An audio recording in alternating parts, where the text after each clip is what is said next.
Sénégal, également appelé pays de la Teranga, est une contrée située en Afrique de l'Ouest et réputée pour son hospitalité. Aujourd'hui, nous avons décidé de vous faire découvrir le Sénégal comme si vous y étiez. Une place importante au Sénégal. Plus de 95% de la population est musulmane et le pourcentage restant représente les chrétiens et les animistes. Les foyers religieux y sont également très puissants avec différentes confréries, mourides, tidianes, layènes. Les musulmans et les chrétiens du Sénégal vivent dans une parfaite harmonie. D'ailleurs, ils s'envoient de bons petits plats à l'occasion d'événements religieux majeurs comme la Pâque ou la fête du mouton. Bien que le français soit la langue officielle du pays, c'est le Wolof qui y domine. Il s'agit d'un dialecte maîtrisé par plus de 80% de la population. Quant au français, il est plus courant au niveau de l'enseignement, de l'administration et dans le monde des affaires. Les daharas ou écoles coraniques sont des institutions traditionnelles où les jeunes musulmans acquièrent les bases de l'éducation religieuse et spirituelle. On y trouve des enfants âgés de 2 à 3 ans, des adolescents et aussi des adultes. De nombreuses ethnies cohabitent dans le pays de la Teranga et celles-ci vivent dans une parfaite entente. Les plus célèbres sont les Wolofs, les Sérères, les Peuls et les Diolas. L'une des particularités du Sénégal, c'est que ses habitants ont traditionnellement pour coutume de manger tout en étant assis par terre. Pour ce faire, une nappe ou une natte est souvent utilisée. Le riz au poisson est le plat national du pays. Préparé à base de riz, de légumes et de poissons frais, cette recette emblématique est très appréciée pour son goût exquis. Au Sénégal, le petit déjeuner aussi est hyper important. Les familles préparent en ce sens de la semoule de mil au lait caillé, de la bouillie de perles de mil ou des beignets. En version salée, vous avez le droit à plusieurs types de sandwichs, pain au thon, spaghettis, lentilles, etc. Sans oublier l'infusion de kinkeliba ou encore le fameux café touba, qui est typiquement sénégalais. Au Sénégal, on trouve des tanganas qui sont des gargotes, symboles du street food. Les citoyens aiment y prendre leur petit déjeuner et dîner. L'avantage, c'est qu'on peut y manger à petit prix, moins d'1 €. Et la quantité y est souvent au rendez-vous. Il y a aussi dans ce pays ouest-africain une ville nommée Saint-Louis. Considérée comme la plus belle ville au Sénégal, elle regorge d'une immense richesse historique et culturelle. Elle est d'ailleurs classée au patrimoine mondial de l'UNESCO et compte de nombreux bâtiments historiques. La forêt de la Casamance, qui s'étend au total sur 30 000 hectares, est connue pour ses essences d'arbres rares, notamment le bois de rose qui est très demandé à l'étranger. On ne peut parler du Sénégal sans citer la fameuse île de Gorée. Cette île du Sénégal a joué un grand rôle dans le transport des esclaves entre le XVIe et le XIXe siècle.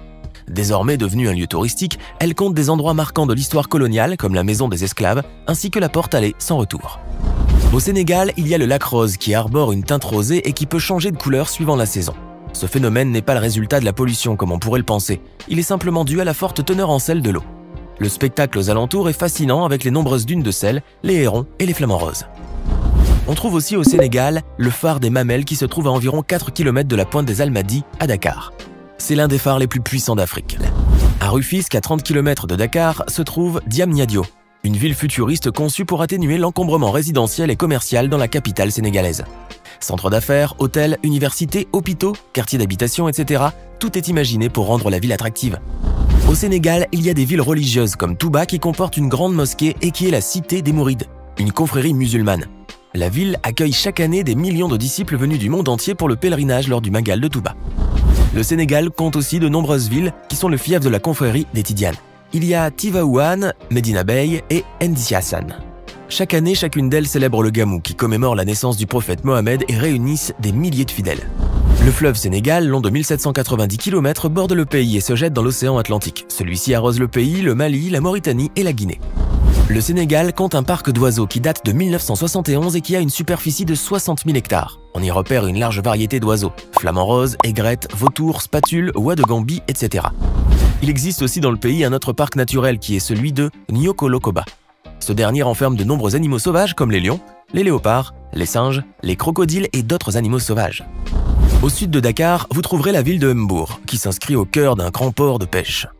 C'est une ville touristique où il y a de nombreuses pirogues colorées et une mer riche en espadons, thon et mâles. Le Sénégal est un acteur principal de la culture d'arachide au niveau mondial. Il est d'ailleurs l'un des principaux exportateurs d'arachide. Si pour certains le manguier est un arbre quasi inconnu, au Sénégal il demeure très domestiqué. Ainsi on note parfois d'énormes et imposants manguiers logeant les cours des maisons ou encore les rues. Au Sénégal, il y a aussi ce qu'on appelle la Grande Muraille Verte. Comme son nom l'indique, ceci est un mur de végétation destiné à stopper l'avancée des déserts du Sahel et du Sahara. Dans le pays de la Teranga, vous trouverez un baobab sacré niché au cœur de Nianing et dont le diamètre dépasse 32 cm. Celui-ci se trouve précisément dans la forêt des baobabs de Nianing et est considéré par les habitants comme un arbre protecteur. Certains jeunes Sénégalais habitués aux vêtements décontractés mettent un point d'honneur à s'habiller en tenue traditionnelle tous les vendredis. Dans la société sénégalaise, la dot est une condition sine qua non lors de la demande en mariage. Parfois, des sommes exorbitantes sont demandées aux prétendants en guise de dot à la jeune fille. Les montants peuvent avoisiner les 7 500 € dans certains cas. Eh oui, pour le meilleur et pour le pire.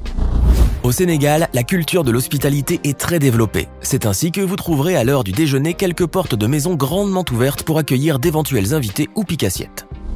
Les cérémonies sénégalaises sont bien particulières car c'est l'occasion pour les femmes de mettre en avant leurs tenues et leurs bijoux. En ce qui concerne le baptême, il est célébré une semaine après la naissance de l'enfant.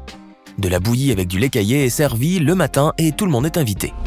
Les femmes du Sénégal aiment souvent organiser des tontines entre amis. Il s'agit d'une caisse d'épargne où chaque participante verse une somme de manière quotidienne ou mensuelle. Puis à chaque fin de mois, un nom est tiré au hasard et la personne désignée empoche l'argent. Les griots sont des personnages importants au Sénégal et dont le rôle a considérablement évolué au fil des années. Autrefois historiens, conteurs, chroniqueurs et chanteurs, ces derniers assistent désormais au mariage et au baptême. À l'instar des ethnies, la notion de caste persiste toujours au Sénégal. À cet effet, il y a la caste des nobles, celle des griots, des forgerons, des cordonniers, des bûcherons. Parfois, les personnes de castes différentes sont tenues de ne pas se marier ensemble. Bien que cette tradition soit jugée obsolète, elle est restée ancrée dans l'esprit des anciens et est un sujet tabou qui oppose les anciennes et nouvelles générations. La lutte est le sport national du Sénégal et les lutteurs les plus célèbres parviennent à gagner jusqu'à 150 000 € par combat. Sport de contact, la lutte sénégalaise intègre aussi la boxe, d'où appellation de lutte avec frappe. Dans le pays, les Signares ont une histoire spécifique. Femmes emblématiques du Sénégal, plus précisément dans la ville de Saint-Louis, les Signares, dérivés du portugais Sanoras, sont des femmes métisses nées de l'union d'un Européen et d'une Africaine à l'époque coloniale. Il est pratiquement impossible d'évoquer la région sans les mentionner. Les transports en commun sont nombreux au Sénégal, mais ce qu'on ne trouve nulle part ailleurs, ce sont bien les cars rapides. Généralement de couleur jaune-orange-bleu, ceux-ci sont des camionnettes Renault aménagées pour contenir une vingtaine de passagers et effectuant des trajets urbains ou interurbains. Il y a aussi l'autre version de car qui est de plus grande taille et de couleur blanche. Le Sénégal compte un marché populaire appelé le marché de Kermel et qui est classé monument historique. C'est le lieu où on peut lui trouver de bonnes collections de poissons, de fruits et légumes, mais aussi de fruits de mer. Il y a également des artisans qui y commercialisent des objets d'art ainsi que des accessoires traditionnels africains. Le Sénégal abrite le plus haut monument africain qui s'érige sur 52 mètres au sommet de l'une des collines des Mamelles. Fait avec une centaine de tonnes de cuivre et de bronze, le monument de la Renaissance est plus haut que la Statue de la Liberté et le monument du Christ de Rio de Janeiro. Et on y accède en montant plus de 190 marches.